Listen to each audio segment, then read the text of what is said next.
welcome here. We're going to start off with a presentation about ourselves. So I'm Tommy Clark, based in Sweden, and I'm a Lync MVP for 4 years, I think, or 4.5 or something. And I did the MCSM rotation back in May, like the last one there was. I'm Johan Delleman. I'm from Belgium, so we're both from Europe. I'm 6 years MVP and did master rotation in 2012. Okay, so we promised a level 400 session, so we had to add some snooper diagrams and stuff, and that's it.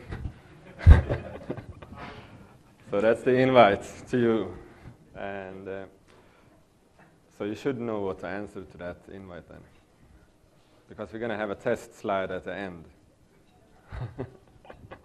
That's well. Okay, so the agenda is, well, I'm doing the agenda. So what we actually want to cover today is not all of this slide, because probably you all know this piece from the workload poster.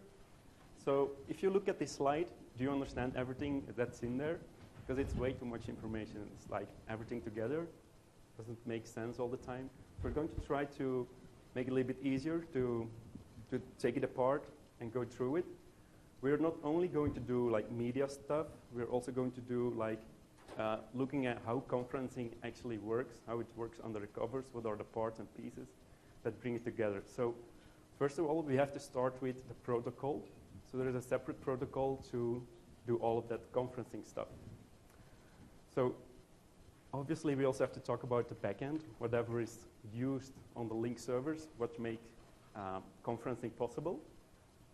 Then, of course, modalities. Big piece of that, media, all of that stuff. We're going to cover in modalities, conferencing modalities. And then, of course, conferencing life cycle. That's also something we need to take into account. And then probably we have some extra slides, which we will probably not be able to cover. We have a second session, a repeat on Thursday, which is 15 minutes longer, so we might be able to cover it then.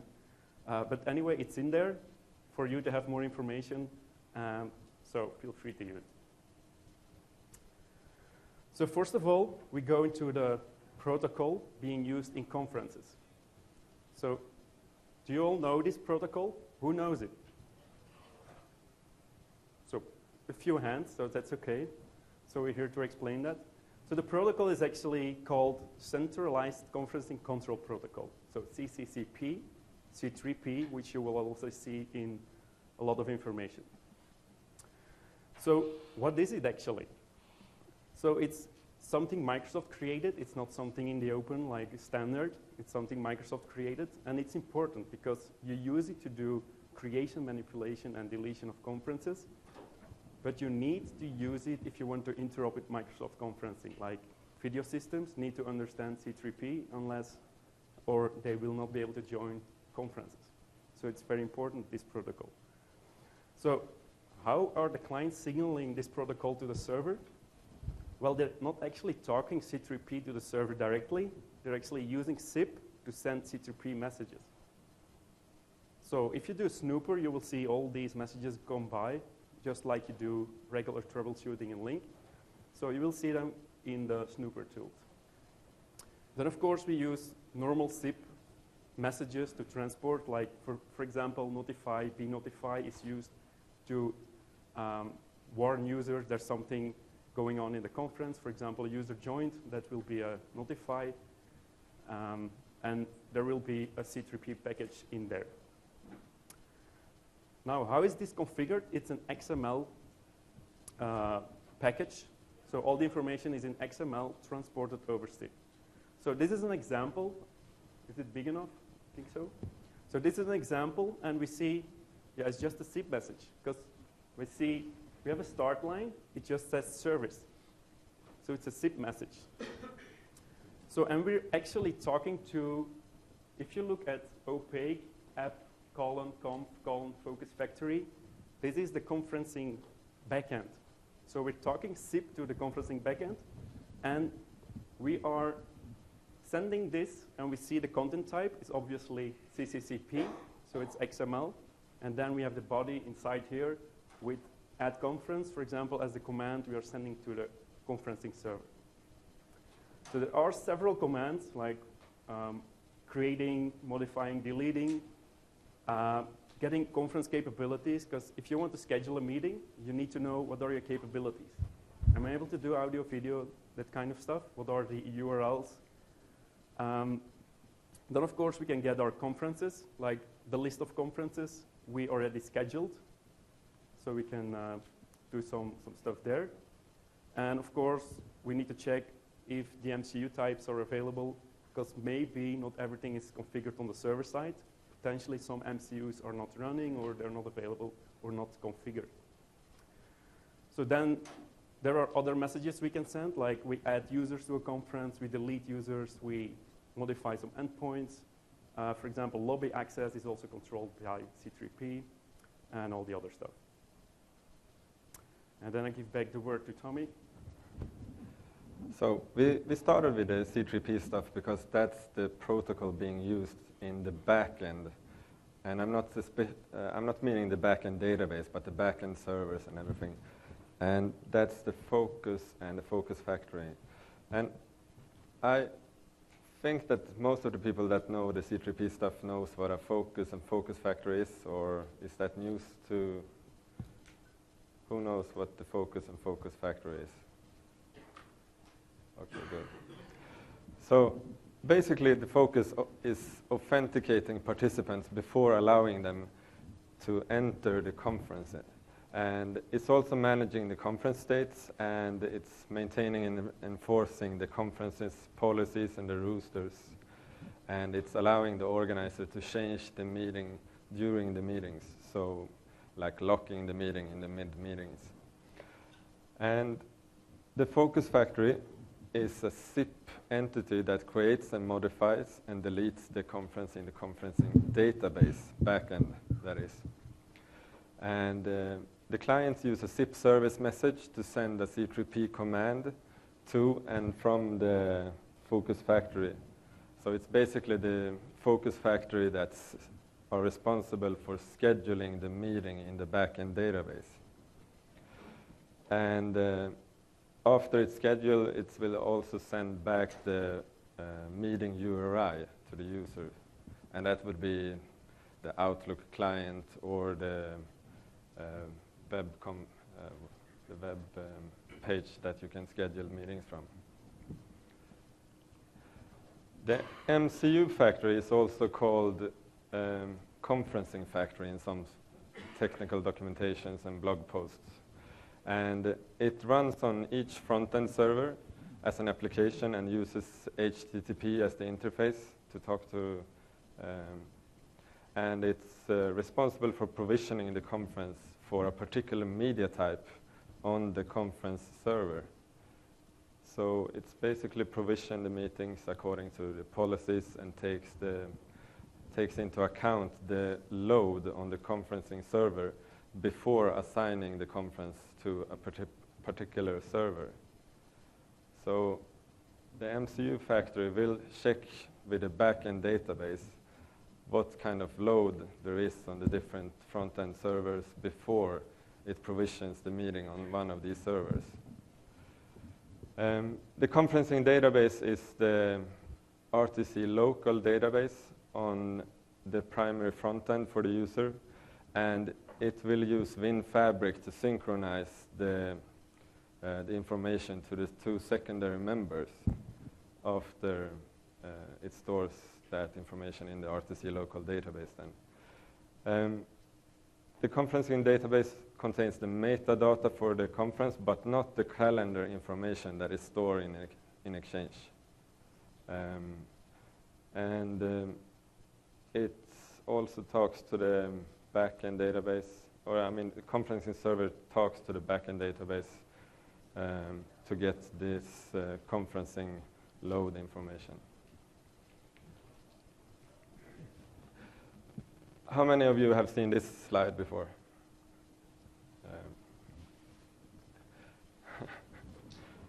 So This is basically the life cycle of a conference, and we will get back to this later on when we talk about life cycle. And this in particular is the way that the conference is scheduled and managed when the assigned conferencing type is set to false. And that means that the Outlook client is online and the Lync client is logged in. And you can actually schedule a meeting when you are offline, and Johan will talk about that later on. So this is the online version of a schedule and a Lync meeting. The first step is the client, and that would be Outlook in this case, that talks to the focus factory and when you want to create a meeting. So that's basically what the user sees. The second part would be the focus factory talking to the backend database and writing the information there, and then returns the zip URI to the client. And number 3 is the conferencing client talking to the focus over here. And that's basically when you joins or creates the conference or activates the conference. And that would be an invite dialogue from the client to the focus, and that invite is used for the client to communicate with the server, and it sends command traffic in there. So, and it's also a subscribe and notify dialogue that it connects with to get conference state information, like who joins and who gets kicked out and who is muted and so on. The fourth part would be the focus that connects to the backend database to retrieve the conferencing record and to make sure that the client is allowed to enter the meeting. And there's also some policies, like if the client should be muted and so on, that gets stored in its database. After that, the focus will talk to the MCU factory and asks where it should start this meeting, like I told before. Like if one of the different front-end servers are under a heavy load, it can put the meeting on a different server. And the MCU factory will ask the conferencing server for if it's possible to start the meeting over there. And if it says that it is, because of the load things, it will send back the HTTP URL for the meeting to the focus. And at the 8th step, the client will connect using that URL. So that's basically what's happening when we schedule and joining a meeting. Yeah.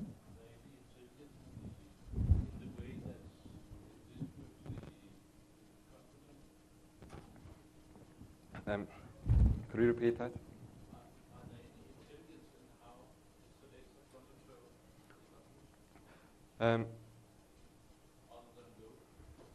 So it will try to create a meeting on the primary front end that you are registered to. But after that, if that one is under heavy load, it will select another one for that, basically. And we will talk more about this during the conference lifecycle session, or not session, but part of this session later on. This slide is only to represent how the different protocols and what kind of traffic are being sent from the Lync client or some USAMA clients down here to the focus and through the different MCUs over there.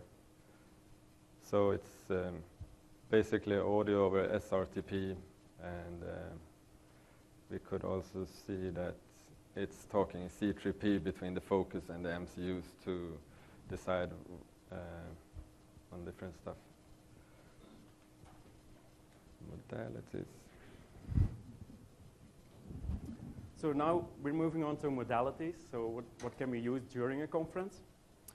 So We all know, obviously, that there are different modalities like instant messaging, audio, video, application sharing, and data conferencing. So we go through all of them and dig a little bit deeper how it really works. So if you're a PowerShell guru, you can do a one-liner and get the conference states. Like, for example, you could get CS Windows service and then look at MCU.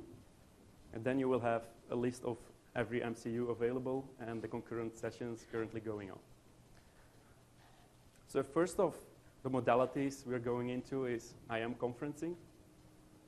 So IM is essentially SIP. So we're not doing any fancy stuff there except SIP. So it's still SIP signaling and easy to troubleshoot with Snooper if you want.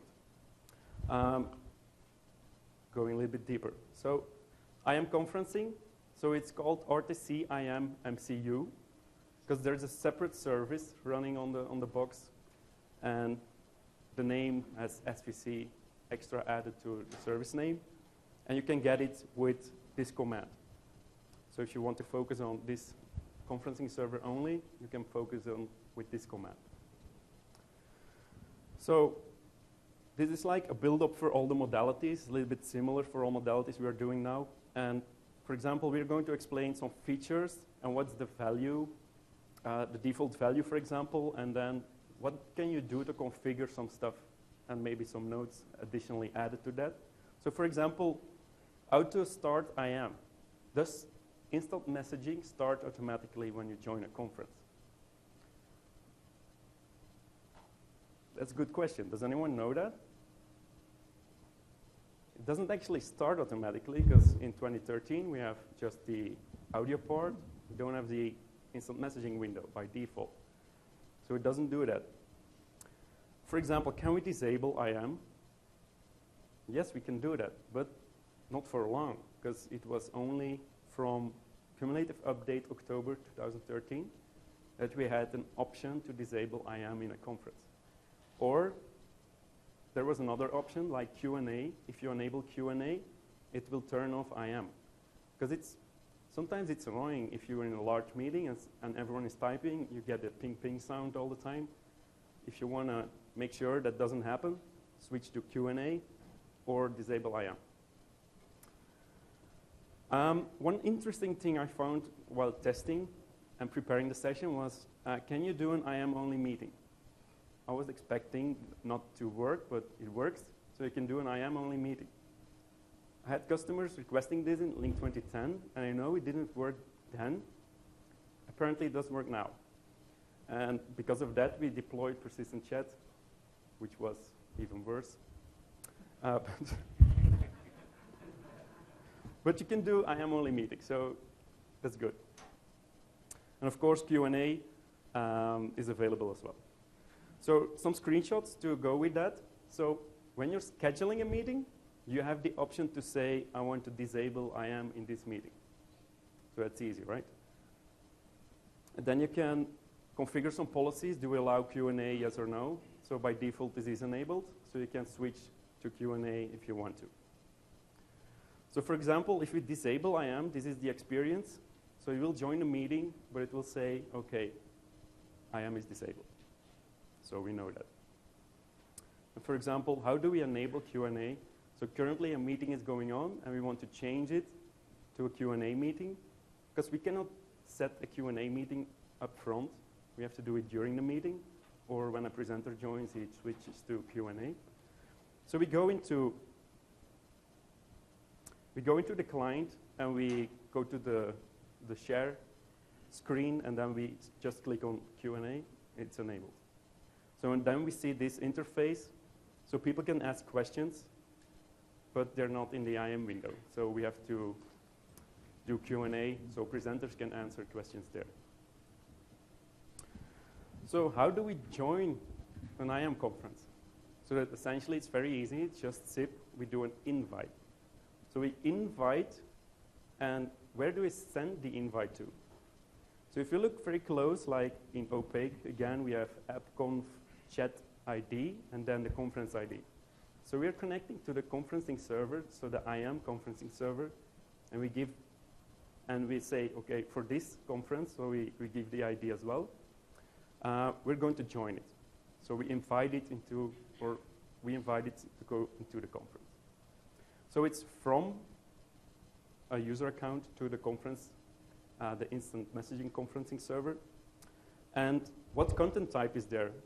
So usually when you do an invite, and we will see it in audio and video, you will have SDP. So SDP is Session Description Protocol, for those who don't know that.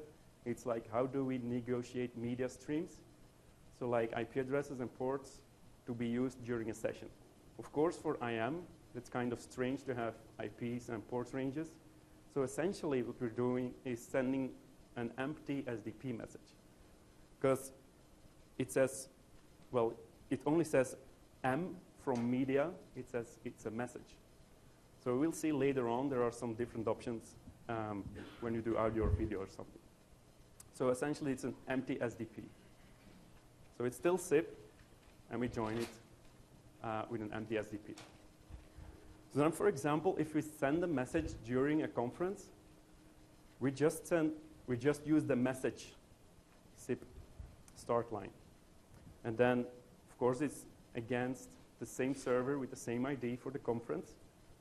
And then the content type is essentially whatever we are typing in the message, not being seen here because it's deleted for the, when you do tracing, it's not in there. So then we move on to audio video conferencing server, which essentially is audio and video combined, but we split it up like a little bit of audio and then a little bit of video later, with a joint, with a start covering both stuff. Like for example, what is it? Is the RTC AV MCU. Of course, the separate service. And you can get the information from PowerShell if you want to, how many sessions are going on, if you run this command. So again, we go over the same thing, like what features can we do and how can we tweak it. So for example, do we auto-start a meeting with audio? Of course, that's the main reason we do meetings. So audio always starts. Can we disable it? Can we disable audio? I was thinking that would not be possible to do meetings without audio, but essentially you can do it, and I am only meeting. So you can do it, but you have to do it in, for example, a conference policy. So it's configured in a policy that you can, it's a user policy, so you apply the user policy to any user. So maybe those users cannot do an audio conference and the other can do an audio conference.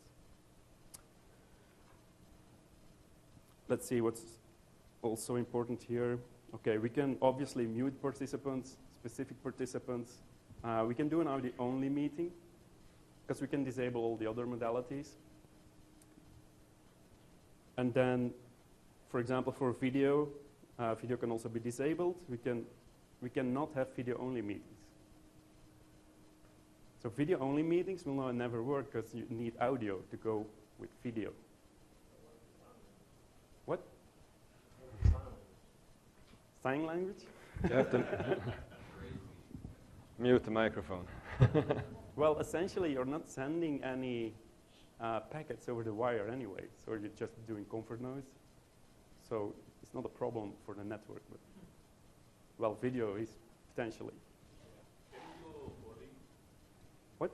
Can you do polling during conference, like get user input, ask a question, yes, no kind of polling? Yeah. Oh, polls. Yeah. Okay, we're not really covering polls. That's a piece of the web conferencing piece.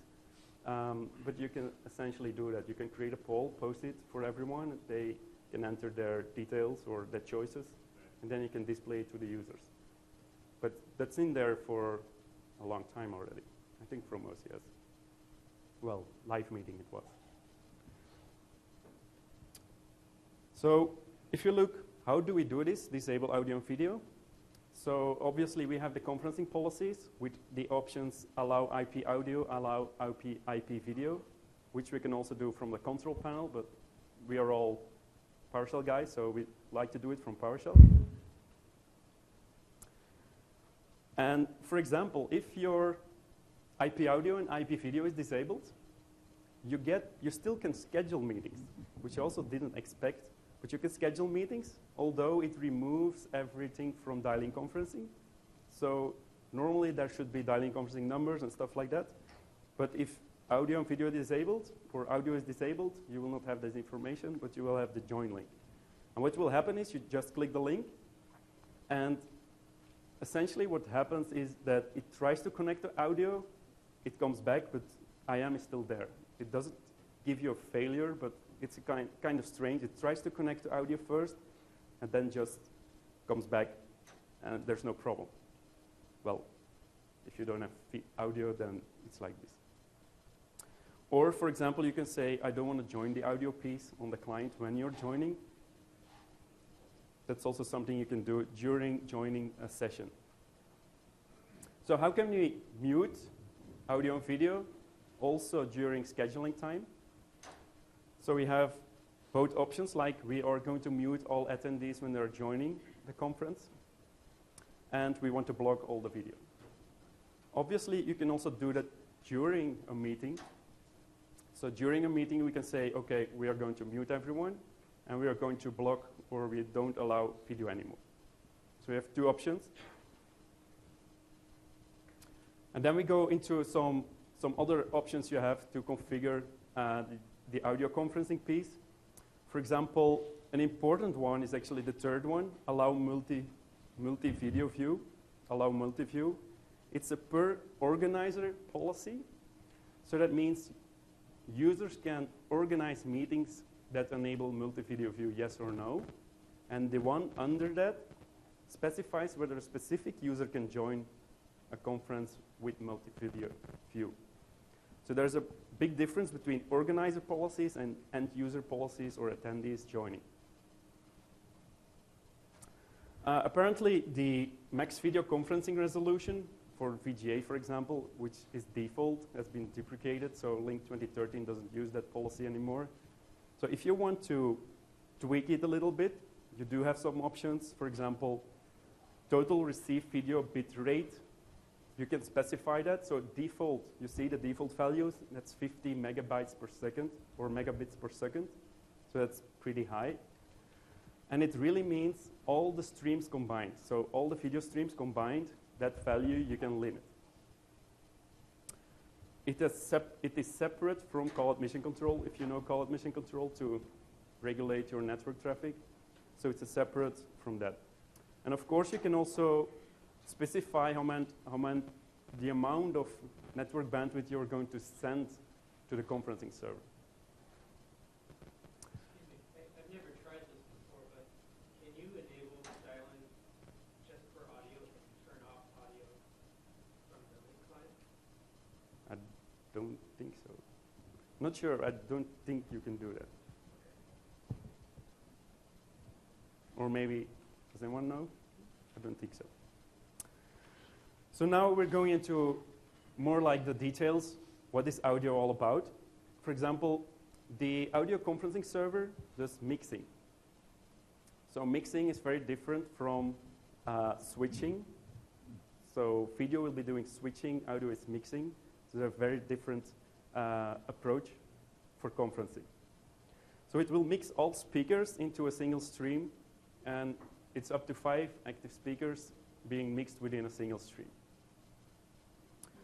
So what actually happens is that the conferencing server, so you can have clients which have different codecs connecting to the server, and potentially a client does not have the same codec going up or going down. Potentially you have an asynchronous network connection, for example, ADSL or something. Potentially you have other codecs going on there.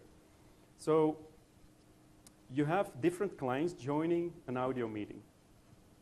And of course, the server has to take into account all these different codecs and mix them together, because I've put in a mixer here, and send it out back to the clients. So essentially what the audio conferencing server is doing is like there are several streams going into the conference. Of course, up to 5 active speakers, and we have to decode those streams. So it will take up some CPU cycles. So if you look at scale, it's important to understand what codecs you can use in conferencing, because not all codecs are optimized for conferencing.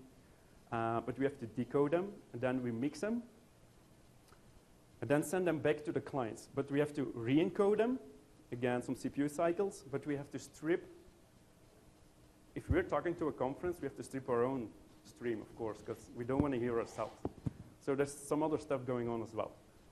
So the audio conferencing server is doing quite a lot of work. So that's sent to all attendees. So if you look a little bit closer to the RTP and the codecs, so this is the list from MSDN, but I'm going to show you the SDP, whatever is negotiated between clients. So this is the list available, and for example, clock rates and P times are important. Like clock rates means 8,000 hertz sampling rate. That means you have a narrowband codec. 16,000 hertz sampling, that's wideband codec. And of course, P times are important. If you have a slow connection or a long delays, then you probably are going to switch between codecs.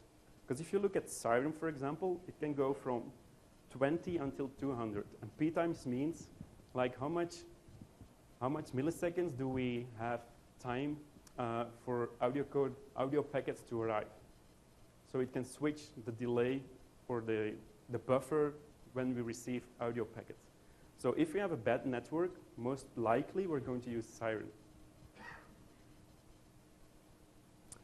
So this is essentially a capture I took from a Lync client connecting to a conference, and then stripping out all the unimportant stuff and keeping only the audio codecs. So if you don't really know SDP, I'm going to a little bit explain it, how it works. But essentially, M is audio. That means, okay, the modality is audio. And then whatever we see, the values at the end with the arrow, so there's a priority. So 117 is higher priority than 114 and all the way until the end. So, and then we see all the other codecs or the codecs listed in beneath. But doesn't it look very strange to you? So if the first codec is the highest priority, doesn't it look strange to you, something? Like we have 8,000 hertz sampling. So it should be narrowband codec, right? So I was like, that can't be right. What's happening there? I did a little bit of digging around, and I found some RFC. And essentially someone made a mistake and put 8,000 there instead of 16. So it essentially is a wideband codec, but it's like wrongly configured. And it needs to be like this forever because it's an RFC and we cannot change it. It's backward compatible. So I was a little bit afraid, like, how is this possible? Narrowband, more priority than wideband. But essentially now it makes sense. So it's wideband, and then at the end we do the narrowband stuff. And CN actually means comfort noise. What's the red? Excuse me? What's red? Red is actually, yeah, I'm going through all of them. Well, most of them. So you see some other codecs therein as well. So for example, the XMSRTA, that's the RT audio codecs, so both narrowband, wideband. And of course there's a strange one, Silk. Does anyone know what Silk is? Indeed, so it's Skype. So it's in there already. I'm not sure if they're using it right now, potentially in the future, I don't know. But it's in there right now. So we can see it clearly in the SDP. It's not hidden from us. It's in there. So and then red is actually the codec used when we have drop packets and then we have to send more packets because the forward error correction kicks in. Then usually red is being used. Then of course we have the PCMU and PCMA, the G711 codecs, well known in voice over IP. So then we look at how do we join an audio conference. So again, it's SIP. It's a SIP invite. But now we're not sending it to an IAM server, but we're sending it to the audio and video conferencing server with specific ID. And of course, we look at whatever we are sending, and then we know, okay, this is an SDP. We are going to send audio or request audio to connect. And then we have the list of codecs available and the candidates or the ports and the IP addresses we have to connect to. And then, of course, the codecs. So, and then we look at what codecs does the client offer and what codec does the server offer. So this is the list we went over like a few minutes ago. And then this is what the server returns to the client. So there are less codecs available. So if you look what's not available in the conferencing server, then we see these codecs are not available. So RT Audio, Silk, and some other.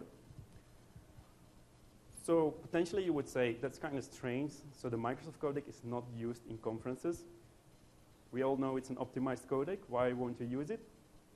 Because it's not processor friendly. Of course, if you have to do encoding, re-encoding, decoding, of course, if you do need a lot of CPU cycles, that's not very good. So it leaves out a lot of those other codecs. And then if you then look at the re-invite, then we can find out whatever IP and port combinations are used and whatever codec is available. So and then we will see that, so this is the same from before, and in the re-invite, we have even fewer codecs. So essentially, we don't have the G722 8000/2 codec. Anyone know what the codec is? Stereo codec. So it's only used for Lync room systems. So we don't use it for regular clients. So I've not tested with Lync room system, of course. So if you have a room system, then obviously it will use the codec if you have stereo mics. So That's if a room system is in that meeting, correct? Then it'll present that codec. If there are two room systems. There are 2 room systems. well, Yeah, no, it will always send it to the server if it's configured on the room system, because you have to configure it on the room system to send the stereo codec. And essentially, the Lync client will be able to listen to that codec, but the Lync client will not send stereo because there's no real use in sending that. Everybody else is using it, Yeah. like you said. So basically, you need two to use it. So, and this is just an example. It's not like one fit for all, so it can vary depending on scenarios, of course. Obviously, Lync room system is one of them. So if you then go look at whatever codec we're using at a certain time, you can do that with Network Monitor, because we're in Microsoft Conference, we're not using Wireshark. And I like Network Monitor, because you can see what IP addresses you send traffic to, and then, no, I really like it. I really do. So, but whatever you can see in Network Monitor, it's like, you see there 800974, that's like, okay, very cryptic. But luckily, you can decode it. So you select it and you say decode as, and then you say RTP, and then it says, okay, we're using this codec. So it's G722, 8000 hertz. So, and I wanted to do a demo like switching the codecs dynamically, but of course my servers are in Europe and the delay is a little bit high, so I'm using Siren all the time. I can't show it, but you get the idea, right? So now we look at what is the conference flow, like the media streams and the port ranges. So obviously, if we click a join link, potentially we open the browser, so we do HTTPS to the reverse proxy. Also from an internal client, so we have external clients, internal clients. And then we connect over SIP.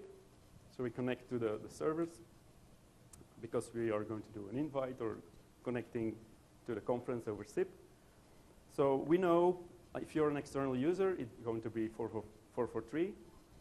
And then we signal 5061 to the server. Internally, it's 5061. I'm sorry, too.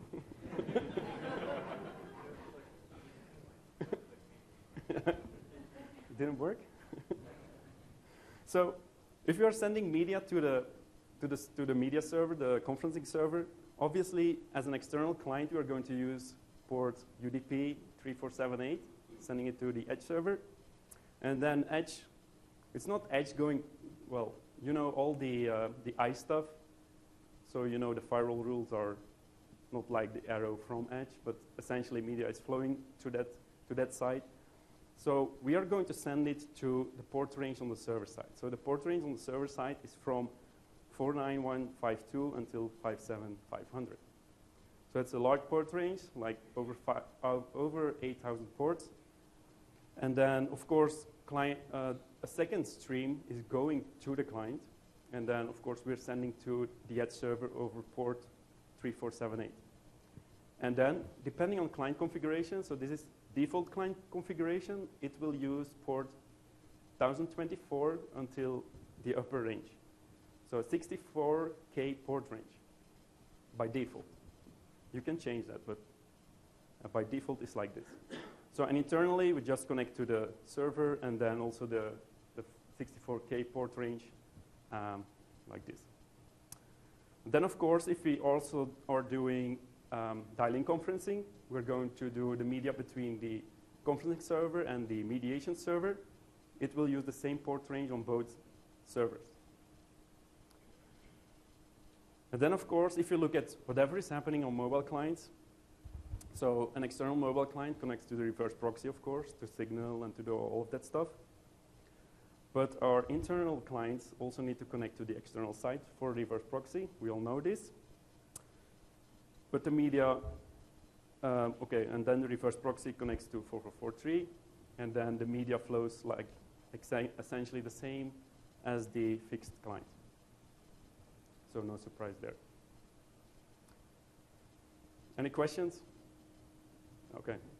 So now we dive a little bit in video details. So remember, there's a difference. It's video switching, not video mixing. That would require a high CPU, like what legacy systems essentially do. So we all know we have this H.264 codec, SVC, developed together with Polycom and others. And RTVC1, essentially the legacy codec for Lync, is RT Video. Lync 2010 still uses this codec only. And then H.263, everyone know H.263? So that's even more legacy, very, very low detail. So whatever OCS used in the early days was this codec, essentially. So if you look at the SDP, it's not like in audio we have a long, long, long list. In video, we only have 3 options. So the first option is the default one. It's like SVC, whatever Lync 2013 is using. And then we have the legacy codec, fallback, or because the Lync 2013 client can connect to 2010 as well. And we can still have 2010 clients. And then the last one is essentially the forward error correction codec, which will be used when you have a bad network connection. So it's video switching. That means it has a little bit of impact on the network. And I strongly suggest to join Jeff from Polycom. He has a good session on this. What are you doing with my network? Which will probably explain this a little bit better. But like, we'll have a short overview how this a little bit works. So essentially, we have the multi-video view. So for example, the web interface or everyone on your right is using multi-video view. And for example, there are 2 users just not doing multi-video view or not allowed to do that. So if they, for example, decide to go full screen, then of course we have to send an extra stream because they are requesting video resolution and codec, or not codec, but video resolution not being offered currently. So the clients have to send whatever the other clients are requesting from the server. So you see a lot of streams there. So potentially you can do something with your network. You can bring it down. So a little bit careful there. So of course it's video switching, and then there are so many video streams coming into the server, and whatever we are requesting, the server will send. So for example, if you just join by default multi-video view meeting, it's not full screen enabled. is just window size. So we are going to do 24p, and then of course we need 5 streams. So it will be 5 24p streams. So other clients need to send those streams. So if we go, for example, add meeting content, then of course the video sizes will be smaller. Then we are only requesting 180p 5 times. And of course, if we only do active speaker, we have 240p, potentially also previous active speaker. And then of course, full screen will be 1080p. And of course, clients need to send this resolution. So if you look what else is happening, because not only resolutions matter, but also network connections. So for example, there are going streams to the conferencing server, and potentially you have many clients requesting that same stream. But maybe they're not all on the same excellent network. Maybe some are on the internet, some are on the LAN. So what the server also will do is, like, it will drop the frame rates if you're not able to get that frame rate. So it will drop from 30 to 15 to 7.5 frames per second. And of course, if someone requests RT video, then someone has to send it to the server. We're not doing the transcoding on the server. Essentially the same with all the others. So you see lots of streams coming into the server and potentially going to all the clients. So, and for example, all these streams, these 4 streams, can originate from the same client, because he needs to send whatever he needs to send to the server. So, but there's no decoding, no mixing, or encoding. So the same thing, how do we join a video conference? So the build-up is always the same. So it's an invite to the audio video conferencing server. It's SDP, and of course we say M is video, so the modality is video, and we have the codecs over here.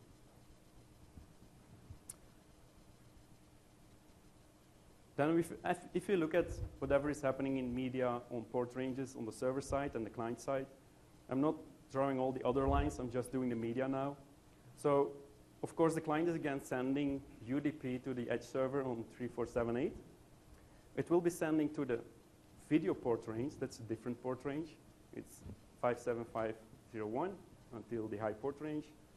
And of course, the server will send like the same stuff we sent in audio, like port 3478 on edge, and then the 64K port range on the client.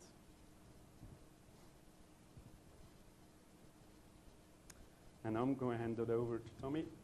Yeah, and so after application sharing and the next one, we have a pretty cool demo, and in the interest of time, we might have to speed things up.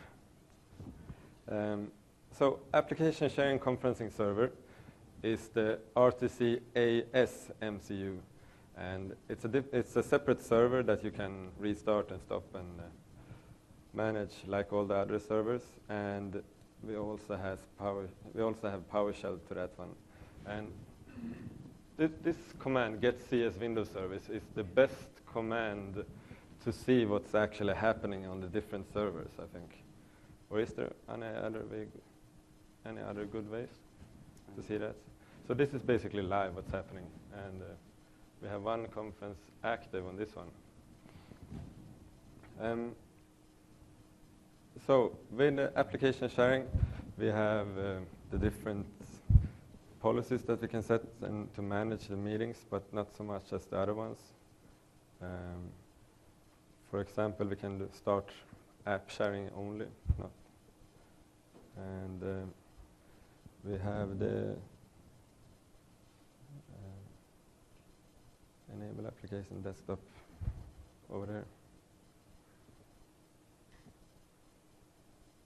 And we can manage them from inside the client. Johan, you have to help me out. What? You have to take over. Okay. I'm started from the other one. From the other one? Yeah, next one. Okay. So if you look at the SDPs, whatever application sharing is doing, there's no long list. There's only one codec being sent in the SDPs. And if you look at the last item on the slide, you see media type RDP. So it's essentially RDP in us as RTP.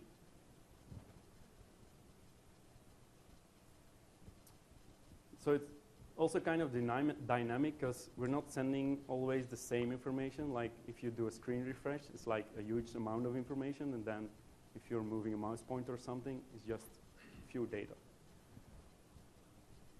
So again, the same thing is if we add application sharing, again, we are going to send a SIP invite to the conferencing server, obviously the application sharing conferencing server, and we will see again SDP, and we will see that it's modality application sharing. And then of course all the codecs, which is only one in this case. We have a few knobs we can do to tweak it. So do we allow users to schedule meetings with application sharing? Because potentially you know that you can bring down also the network, because if someone is sharing a video in application sharing, it's like refreshing all the time, and potentially you're sending like 10 megs to the server and to all clients. So that's a lot. So do you allow it per organizer, yes or no? Do we enable desktop sharing or only app sharing or none of those? So those are the options. And then of course we also have the app sharing bit rate, which we can tweak.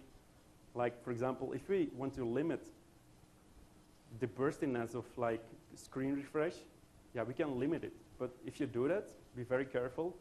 User experience will be very bad because we will not be able to send everything or have a good quality. But essentially, you can do a little bit of tweaking here. So if you look at application sharing, again, it's a media stream. So the client is sending, not UDP. Now it's TCP, so there's a difference. So RDP is, in our case, never UDP. So we send to 443 on the edge side, and then of course, the mediation or the conferencing server needs to connect to 443 on the internal side of Edge. And the port range, unfortunately, by default, covers both audio and video at the same time. So we have 16,000 ports or a little bit more. So it's stretched over those port ranges, which is kind of annoying if you want to do quality of service and stuff like that, because then it gets very, messy, I must say. So the internal clients also connect to those port ranges. And if we are doing federated sharing, it's a little bit different. But of course, the application sharing MCU connects to the edge over 443. And it will send to another edge on 443, but it will originate from the high port range, from 50,000 until 59,999.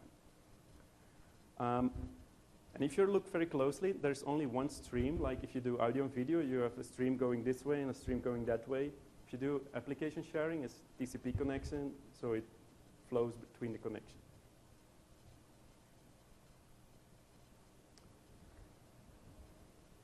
Oh, you have a flow now. Okay. I was going to start here, I thought. So web conferencing. So that's kind of funny. All the others was like IAM, AV, AS. So this is data MCU, to make it very clear. But it's just a name. So again, we have a different service, and you can get it, the amount of sessions from PowerShell. Of course, some other stuff here, how to start web conferences. Can we disable it? Yes. You can disable web conferences. So we just say enable data collaboration, true or false in the conferencing policy. So we can enable it for certain users, yes or no. Then we move further. So what other stuff do we have? So we have the complete conferencing policy here, highlighted the enable data collaboration, yes or no. And then specific settings for during a meeting, like do you allow annotations, external users, polls, Q&A, all of that stuff, we configure through policies. But probably something you already know.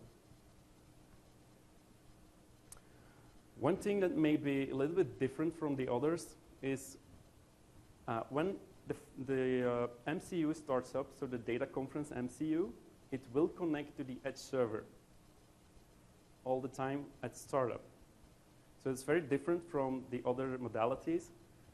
So it also means that there is a persistent connection from the conferencing servers to the Edge servers, and that this persistent connection will be shared by all clients and all signaling for PSOM. And of course, it connects to port 8085.7. We all know that's the PSOM port. So essentially, the server starts up and immediately connects to the Edge on this port. And then starting the PSOM session, of course, we are going to connect to 443, but then on the web conferencing IP address, we configure on the Edge server and then send all the information. So of course, the internal clients will connect on 8057. PowerPoint sharing, obviously PowerPoint sharing has changed in Lync 2013. You probably already know all of this. So clients connect to HTTPS. So of course, they need to have the URL from within the, I think it's from within the C3P package the clients receive from the server, connect to that URL for the PowerPoint. So they will connect to reverse proxy. And the same thing will happen for the mobile clients because they have to come via the external side. And they will connect to the Office Web Apps form. And we all know it's 443 on the outside, 443 on the inside. Don't mistake there. And of course, the internal clients will connect internally directly to the Office Web Apps server. So our last piece is, or let's see how much time we have. Not sure. About 15. 21. It's wrong. 15. 15. Something. So conferencing lifecycle. So scheduling, activation, deactivation, deleting, expiration. So scheduling. So we all know we use, normally we use Outlook. You can do other stuff as well. You can use UCWA if you want to, because you can do it from your own code if you want. But essentially it's Tommy explained it already, but it's Outlook connecting to the Focus Factory, sending a service request. And it's, of course, it's a SIP message, but encoded. There's the C3P package. And then the Focus Factory connects to the backend database and then sends a 200 OK with all the information. So I was trying to do some tests and getting the SIP traces. So when I was doing the scheduling on my PC, I was like, OK, I'm going to trace. I create a meeting, and I go to the traces, and I see nothing. Like, what's happening? So I didn't realize, but apparently. And of course, this goes together with if you have your default conference applied to your default, then some stuff can happen unexpectedly, but essentially it's a good thing. Because if you schedule in Outlook, well, it needs to happen not the first time, because then you will obviously connect to the server, but the conferencing admin client will cache all the information for your default conference. So that's a good thing, because we can schedule offline online meetings. Kind of funny, but so that's good. So go back one slide. And this is basically the setting where you can configure the client to always have the same meeting ID. And if you change this one to false, you will have a new meeting ID for every meeting that is scheduled. And so that's basically why we call it offline meeting as well in here. And when we did this test, we also noticed that the default configuration in Lync Online is to have these settings set to false. So I always get a new meeting ID for all my meetings. And we couldn't test this the same way as we did when in Johan's environment. Yeah, and if Tommy did create a new online meeting and he didn't have any connection, yeah, it will fail. It's like you have to sign into Lync before you configure schedule the meeting.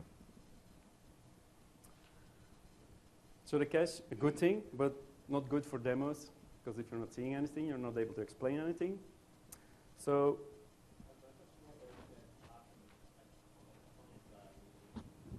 yeah, you can. Yeah, of course, but if you just schedule a meeting, it's by default your default conference. Then you can go in and change the meeting options, of course. Then you're going to create a new one. I know. So the default value in Lync on-prem is to have your default meeting, so you always have the same meeting ID. But the default one in the Lync Online is to get a new ID for all your meetings. But you can change them in both Lync on-prem and Lync Online.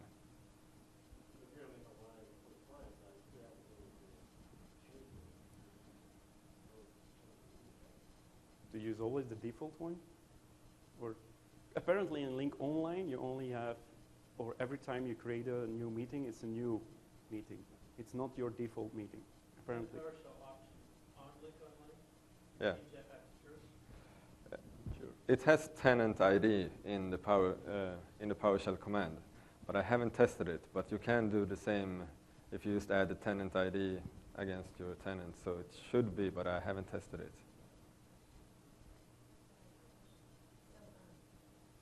Regarding that, so basically, when you have the default meeting ID, you go into meeting options and you can change it and it becomes dynamic, right? And it also adjust all the other settings, like anonymous users that I have and so on. So you can, on-prem, you can reverse that setting. Can you, by that setting the assign conference type by default, by changing that key so that every time I create a meeting, by default, you get a dynamic. Yeah, absolutely. You can do that. It's more secure if you do, but by default it's just like it is. It's your default meeting. So it's because it's unsecure. Your meeting never expires. It's everyone. Yeah. And you have the your recurring URL meeting exists problem. all the time. So if you send it once, people have it and can potentially join your meetings. And if you're late on that first meeting and people start to join from the second one, they're going to join to that meeting, so it might be troublesome. And there was one other settings as well, if you go back one slide. Which one? Yeah, no, the PowerShell command. Okay. The enable assigned conference type. You can also change that one to false and true and play around with that setting. Yeah. So when doing scheduling the meeting, then you will see that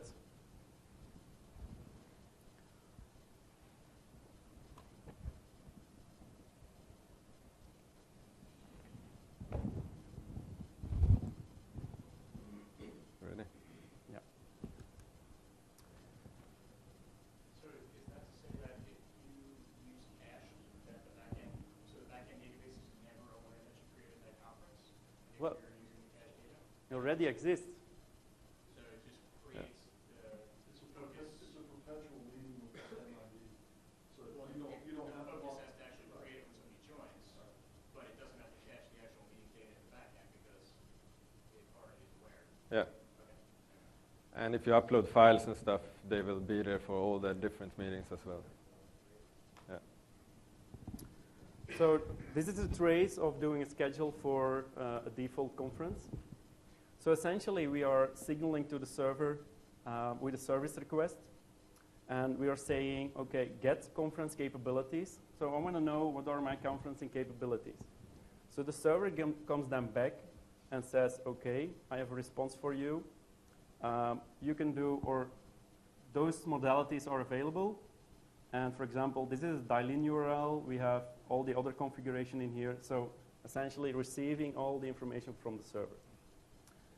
So and then, second step is that we say, I want to get a specific conference. So get conference, and the key is here, like static is true.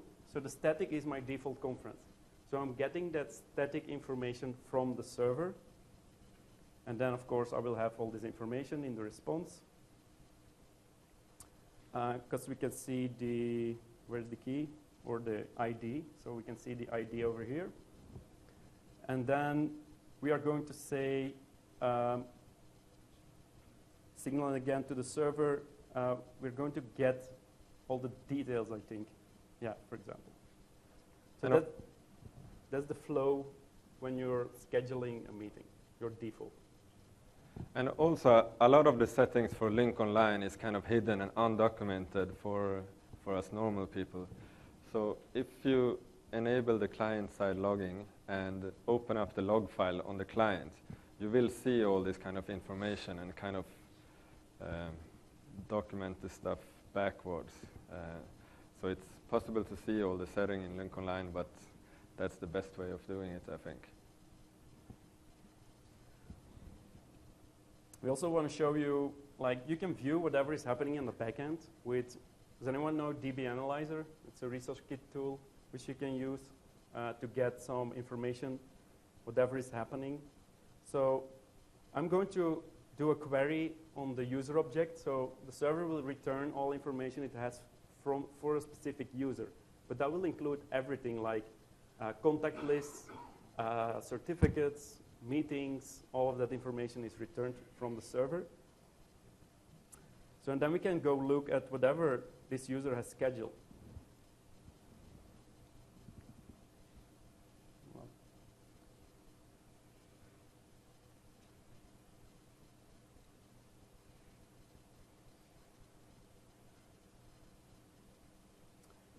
Yeah. Formatting is a little bit bad. Maybe I'll do the view. Okay.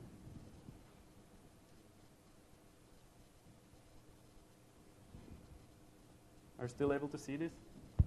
Okay, so we can have all the information for our user object and also conferences. So we can see there are a lot of conferences currently for a specific user. And when we schedule this, you will see an extra entry in here. Of course, we can also take a specific conference. For example, this one. So the column to the left is the meeting IDs for all the scheduled meetings that are in the database right now. The PSTN ID, that I assume that's the dial-in code, right? Yeah.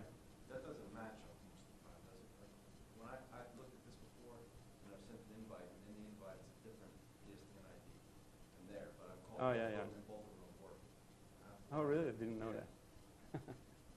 Well, what is this number then? I wouldn't know. Sometimes people call it, they delete something, they forget what their call-in number is, you give them this one. It still works, but it's not the same one. I know. So essentially, if you look at this list of conferences,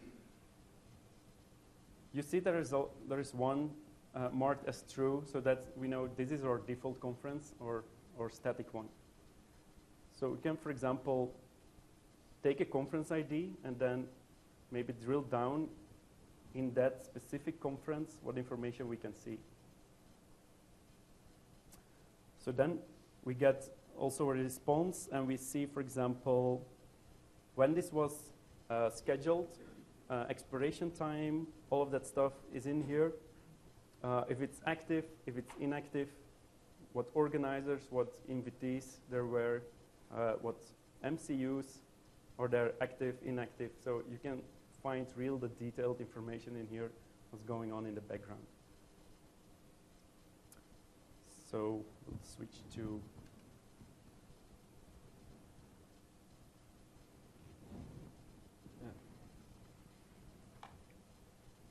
so now it's Which the one? life cycle. For your part. Where's that? Am I too long?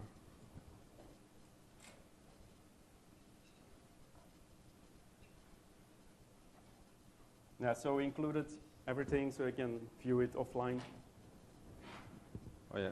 So in what we just showed you, you saw that the meeting was inactive, right? Or the MCUs was inactive. And that's basically just a scheduled meeting.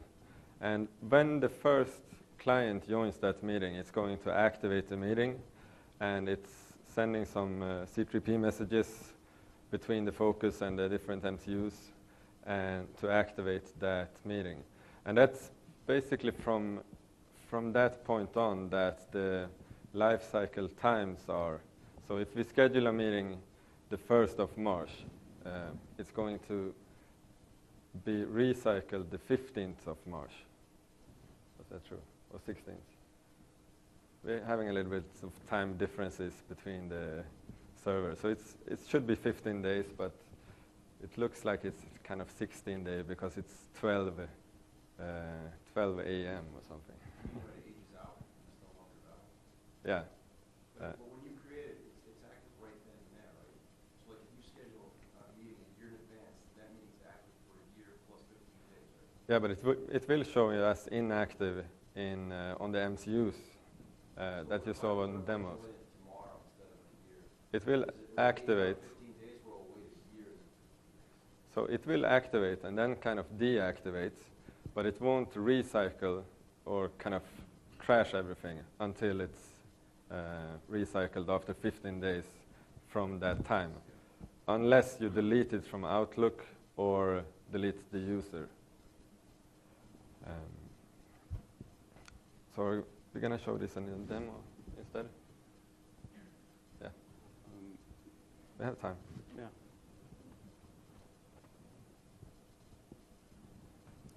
So if we just create a new meeting, like we did before. Or Well, I think it's easier if we go okay. this way.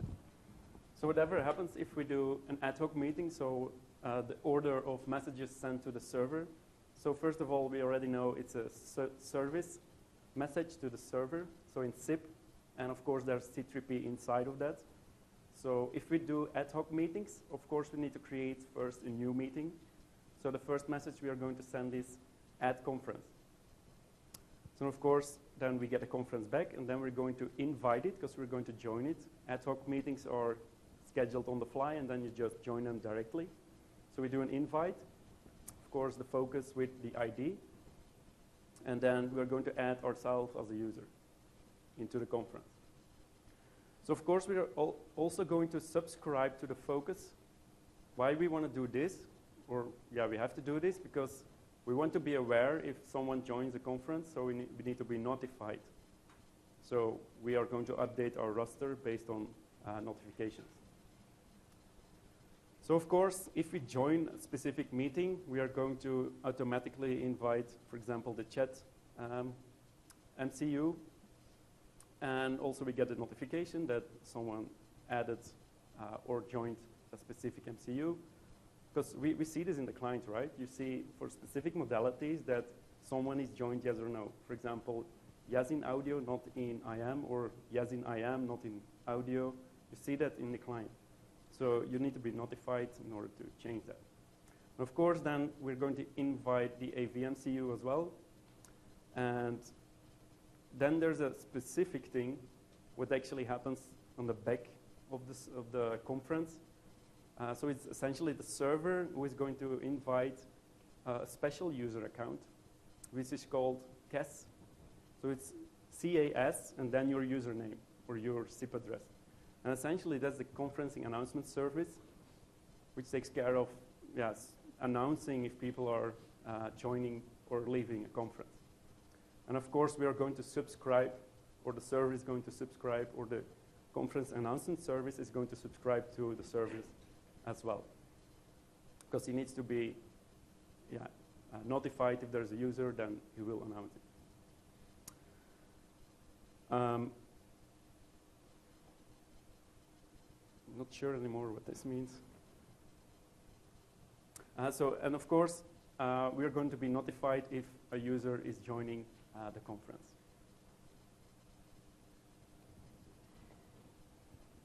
And so, conference deactivation.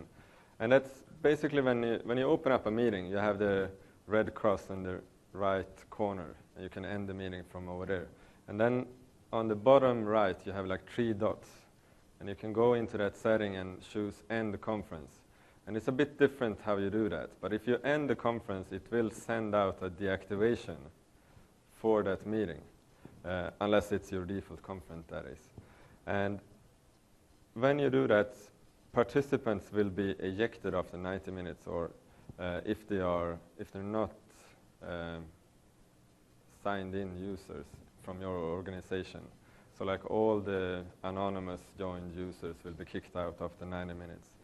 And that time was originally like 10 minutes, but when we checked, so a lot of the documentation says 10 minutes, but when we checked our default configuration, it's like 90 minutes. So, but you might have heard 10 minutes before. When that happens, the conference will send a delete in a C3P message and end the meeting at the focus factory.